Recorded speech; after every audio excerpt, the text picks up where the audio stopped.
हर रोज एक नई कहानी देखने के लिए हमारे चैनल को सब्सक्राइब करें और बेल आइकन दबाना ना भूलें। ये कहानी है लखनऊ की। उत्तर प्रदेश के लखनऊ शहर में एक प्यारा सा घर था, जहाँ हर सुबह चाय की खुशबू के साथ थोड़ी तकरार और ढेर सारा प्यार उबलता था। वहीं रहती थी सावित्री देवी, शहर की सबसे सख्त लेकिन दिल की साफ सास, और उनकी बहू रीना, जो किचन से ज्यादा ब्लॉग की दुनिया में मशहूर थी। लोग उसे कहती थी ब्लॉग बनाने वाली बहू। सुबह की शुरुआत। सावित्री देवी किचन में जाती है तो देखती है कि सब्जी अब तक बन रही है। वो गुस्से में रीना के पास जाती है। क्यों रीना, तुझे इस फोन में घुसने के अलावा कोई काम है? और ये सब्जी अभी तक क्यों बन रही है? अरे मम्मी जी, आप तो गुस्सा हो जाती हो। बस अभी आती हूँ, बस 2 मिनट दीजिए। आज की रेसिपी ब्लॉग पोस्ट कर रही हूँ। हाँ, बस तुझसे तो ये ब्लॉग फ्लॉग पोस्ट करवा लो, घर के काम से तो तुझे कोई लेना देना है ही नहीं।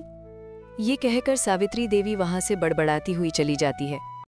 थोड़ी देर बाद रीना अपने काम से फ्री होकर किचन में जाती है। रीना किचन में आती है तो रीना की सास रीना से कहती है, क्यों बहू, मिल गया टाइम? अब पहले रोटी बनाओ या पहले ये ब्लॉग? हर टाइम बस ब्लॉग ब्लॉग। मम्मी जी, अब यही नया जमाना है, खाना भी बनता है और उसका व्लॉग भी। सावित्री देवी को लगा बहू ने घर को ऑफिस और रसोई को स्टूडियो बना दिया है। रीना मोबाइल सेट करती है, सब्जी की फोटो लेती है।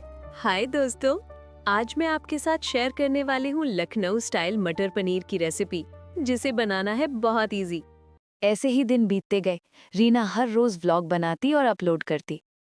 एक दिन रीना की सास ने रीना से कहा, अरे बेटा, ये सब इंटरनेट पे डालकर क्या मिलेगा? घर की रेसिपी भी अब पब्लिक प्रॉपर्टी हो गई। मम्मी जी, इससे लोग खुश होते हैं और हमें व्यूज और कमेंट्स मिलते हैं। सास जी को कमेंट्स शब्द सुनते ही लगा जैसे कोई मोहल्ले की चुगलियां ऑनलाइन हो रही हूँ। तभी डोरबेल बजती है। ये है पड़ोस वाली शांति आंटी, जो सावित्री से कहती हैं, अरे सावित्री, तेरी बहू तो बड़ी फेमस हो गई है। हमारे ग्रुप में उसकी फोटो घूम रही थी, लखनऊ की ब्लॉग क्वीन बन गई है। क्या? मेरी बहू, वो भी क्वीन? अब तो इस घर में 2 राजघराने हो गए। मम्मी जी, ये तो बस शुरुआत है। अगले महीने मैं सासू माँ के टिप्स वाला ब्लॉग डालूंगी। अब तो सास जी का चेहरा भी ब्लॉग की हेडलाइन बनने वाला था। रीना ऐसे ही व्लॉग बनाती और अपलोड करती। ऐसे ही दिन बीतते गए। एक दिन अमित सावित्री से कहता है, अमित जो रीना का हस्बैंड है, अरे मम्मी, देखिए तो रीना का ब्लॉग वायरल हो गया। लोग लिख रहे हैं लखनऊ की सासू माँ के हाथ का स्वाद इंटरनेट पे छा गया। मतलब लोग हमारे खाने की तारीफ कर रहे हैं? तो चल बेटा, कल से हम भी व्लॉग बनाएंगे, सास की सीक्रेट रसोई टिप्स। बस यही तो चाहिए था मम्मी जी। अब हम टीम हैं, राइवल नहीं। साथ में नया वीडियो। दोनों कैमरे के सामने खड़ी हैं। लखनऊ का नाम फिर आता है। नमस्ते दोस्तों, मैं रीना और ये है मेरी सासू माँ, लखनऊ की असली किचन क्वीन। और ये है मेरी बहू, व्लॉग की महारानी। जो घर कभी तकरार से गूंजता था, अब वहाँ कैमरे की लाइटें और हंसी की आवाजें थीं। लखनऊ की ये जोड़ी बन गई सास बहू ब्लॉगर कपल। यह है आनंदपुर गांव, जहां लोग मेहनती हैं, लेकिन कई सालों से सूखे ने उनके जीवन को अंधकारमय बना दिया है। पेट भर खाना अब उनके लिए सपना बन गया है। इसी गांव में 13 साल की मासूम सी लड़की सुहानी, जो अपनी माँ के साथ रहती है, वो बहुत ही नरम दिल और दयालु है। वो अपने हिस्से की रोटी एक बूढ़ी दादी को दे देती है। सुहानी, तू हर बार अपना हिस्सा औरों को क्यों दे देती है?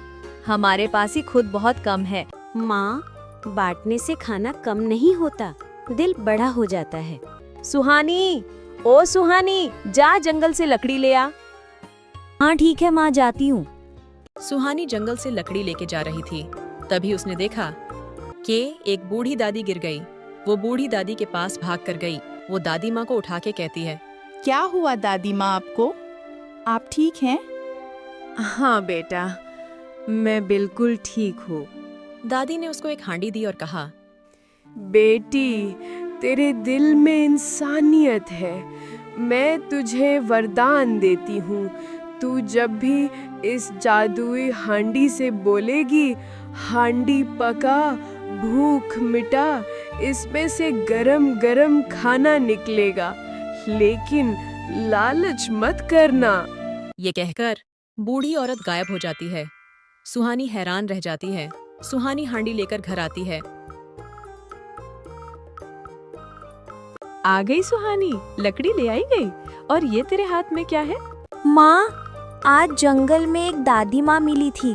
उन्होंने मुझे ये हांडी दी है और कहा है कि जब भी मैं इस हांडी से कहूँगी हांडी खाना पका, ये पका देगी। सुहानी उस हांडी को जमीन पे रखती है और कहती है, हांडी खाना पका, भूख मिटा। हांडी से भाप उठती है और उसमें से गर्मा गर्म खिचड़ी निकलती है। माँ हैरान हो जाती है। हे भगवान, ये तो चमत्कार हो गया। दोनों खुशी से खाते हैं और बाकी खाना पड़ोसियों में बांटते हैं। मौसी, ये लो, मेरी माँ ने खाना भेजा है। गांव वाले दौड़ते हुए आते हैं। सुहानी, तेरा घर तो भंडारा बन गया है। हर दिन हांडी से खाना निकलता और बच्चे, बूढ़े, औरतें सब सुहानी के घर आते और पेट भर खाना खाते। अब गांव में कोई भी भूखा नहीं सोता। लेकिन एक रात जंगल की तरफ से रहस्यमयी परछाइयां आईं। बूढ़े साधु ने गांव वालों को चिताया, हर जादू का एक दाम होता है।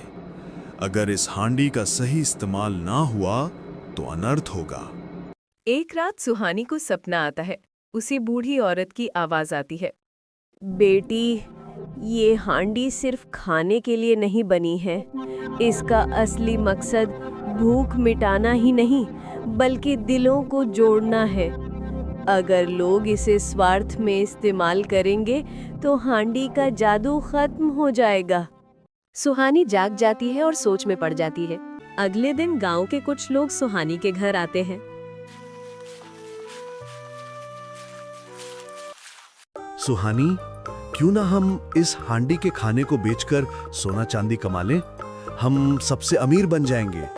नहीं, ये हांडी किसी का पेट भरने के लिए है, किसी का पेट काटने के लिए नहीं। गांव वाले आपस में बंट जाते हैं। कुछ लोग सुहानी का साथ देते हैं, कुछ लालच में आ जाते हैं। जैसे ही लालची लोग हांडी को जबरदस्ती इस्तेमाल करने लगते हैं, अचानक आसमान में बिजली कड़कती है, हवा चलती है और हांडी से धुआं उठने लगता है। गांव में हड़कंप मच जाता है। सुहानी हांडी को वहां से लेकर घर आ जाती है। अगले दिन सुहानी कुछ गांव वालों को घर बुलाती है। अगर हम बांटेंगे तो ये हांडी हमेशा हमारे साथ रहेगी। अगर हम लड़ेंगे तो ये हमें छोड़ देगी। हाँ सुहानी, तुम बिल्कुल सही कह रही हो। हम सब मिलकर रहेंगे और इस हांडी को अपने पास ही रखेंगे। गांव अब समझ चुका है कि जादू खाने में नहीं, बल्कि साथ बांटने और मिलजुल कर जीने में है। गांव में त्योहार जैसा माहौल हो जाता है। जादुई हांडी ने सिर्फ भूख ही नहीं मिटाई, बल्कि दिलों को भी जोड़ दिया। असली सुख बांटने में है और यही है इस कहानी का असली जादू। तो दोस्तों, कैसी लगी आपको हांडी का रहस्य कहानी? हमें कमेंट में ज़रूर बताएं। और हाँ, हमारी वीडियो को लाइक और चैनल को सब्सक्राइब ज़रूर करें। मिलते हैं अगली कहानी के साथ।